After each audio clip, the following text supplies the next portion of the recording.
Welcome back on Civil Service YouTube channel. So guys, today topic is Mang Chedu hydroelectric power project.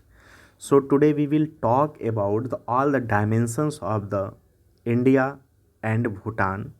Okay so हमारे exam के लिए important ये किस तरह से होगा और हमारा पड़ोसी देश के साथ, पड़ोसी राष्ट्र के साथ संबंध क्या है। सो हमारे आईआर के व्यू से भी ये इम्पॉर्टेंट टॉपिक हो जाता है और एग्ज़ाम के लिए तो इम्पॉर्टेंट है ही, और अपना योगदान ये एग्ज़ाम में ज़रूर दिखलाने वाला है। वन लाइनर ही क्वेश्चन बनेगा, बट बनेगा ज़रूर, क्योंकि नवीकृत योजना है जो कि भारत के सहयोग से ये लॉन्च किया गया है और भारत का भी इसमें काफ़ी हद तक मुनाफा हुआ है। सो उसको हम देखने की कोशिश करते हैं। मांग छेदु जो जल विद्युत परियोजना है वह इंडिया और भूटान के बीच में प्रोजेक्ट हुआ है संपन्न, ठीक है।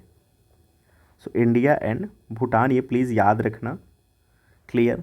और इसमें 720 मेगावाट क्लियर का जल विद्युत परियोजना है। जो जल विद्युत परियोजना होता है वो जल की जो गति होती है, अब वो जल की गति को हम बांध का निर्माण करके भी जल को गति देते हैं, या कोई कंटिन्यूअस जो नेचुरल डैम होते हैं वहाँ से भी जो जल गिर रहा होता है उसको वहाँ पे हम मोटर लगा करके जो जल की गति होता है उसको हम विद्युत ऊर्जा में कन्वर्ट कर देते हैं, तो उसी को हम हाइड्रो इलेक्ट्रिक पावर कहते हैं, क्लियर। सो भूटान में ड्रग ग्रीन पावर कॉरपोरेशंस को सौंपा गया है भारत की सहायता से। तो प्लीज़ ये डीजीपीसी प्लीज़ याद रखना कि ड्रग ग्रीन पावर कॉरपोरेशंस जो कि भूटान में कार्य करता है को सौंपा गया है, ठीक है। 720 मेगावाट परियोजना का जो मांग छेदु हाइड्रो इलेक्ट्रिक पावर प्रोजेक्ट का उद्घाटन किया गया है किनके द्वारा? भारत के प्रधानमंत्री नरेंद्र मोदी और उनके भूटानी समकक्ष लोटे त्शेरिंग 2019 में संयुक्त रूप से किया गया था, ठीक है। सो भारत सरकार ने इस जल विद्युत परियोजना के निर्माण के लिए वित्तीय और तकनीकी सहायता प्रदान की है, ठीक है।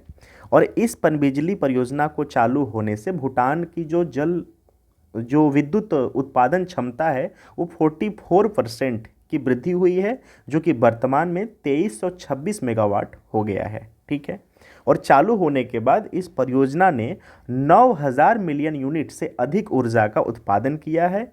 इससे हर साल 2.4 मिलियन टन कार्बन उत्सर्जन में कमी आई है। अब कार्बन उत्सर्जन में कमी इसलिए आया क्योंकि ये जीवाश्म ईंधन के द्वारा उत्पन्न ऊर्जा नहीं है, यह जल के द्वारा उत्पन्न ऊर्जा है। तो यहाँ पे किसी भी प्रकार से जो पॉल्यूशंस है वह उत्सर्जित इमिट नहीं होता है, ठीक है। इस परियोजना ने 2020 में देश के जल विद्युत राजस्व में 31% की वृद्धि की थी, इसने 2021 में भारत को 12.13 अरब रुपए की बिजली का निर्यात भी किया है, जिससे भूटान का बिजली निर्यात बढ़कर 24.43 अरब रुपए हो चुका है। सो प्लीज़ ये भी सेगमेंट आप याद रखना, ठीक है, कि इस परियोजना में 2020 में देश के जल विद्युत जो राजस्व है 31% का इंक्रीमेंट हुआ है उनके राजस्व में, और 2021 में भारत को 12.13 अरब रुपए की बिजली का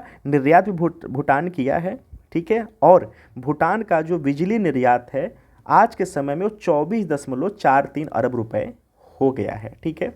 भारत भूटान जो जल विद्युत संबंध है, यानी कि इंडिया भूटान हाइड्रो पावर जो रिलेशंस है उसके बारे में क्या बात कहा गया है। सो द्विपक्षीय पनबिजली जो सहयोग है 1961 में शुरू हुआ, जब जल ढाका समझौते पर हस्ताक्षर किए गए। जल ढाका परियोजना पश्चिम बंगाल में स्थित, प्लीज़ ये नाम आप प्लीज़ याद रखना, ठीक है, क्योंकि ये डायमेंशंस तो हो चुका है पुराना, लेकिन आज के समय में मांग छेदु से कनेक्ट करके जल ढाका पूछ सकता है, या जल ढाका कहाँ पर स्थित है, या जल ढाका क्या है, ओके, क्लियर। तो आपको ये पता होना चाहिए, जिससे संयंत्र से उत्पन्न जल विद्युत दक्षिणी भूटान को निर्यात किया जाता है, और इसकी अवस्थिति कहाँ है। तो प्लीज़ आप ये जगह याद रखना कि ये पश्चिम बंगाल में स्थित है, ठीक है।